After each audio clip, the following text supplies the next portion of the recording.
देखिदिनुहोस् होला मेरो सन्डेको बाटो यस्तो छ हेर्नुहोस् न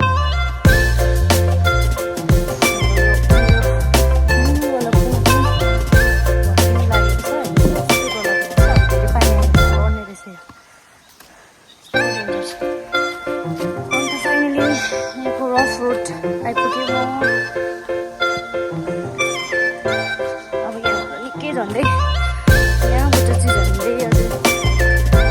20 minutes 25 लाग्छ स्कुल पुग्नुसम्म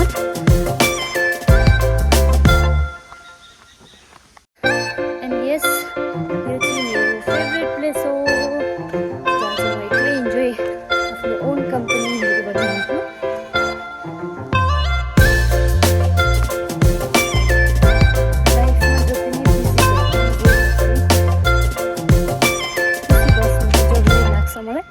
त्यही भएर म ह्याप्पी भएर हिँड्छु सधैँभरि हाँसी नै रहेको हुन्छु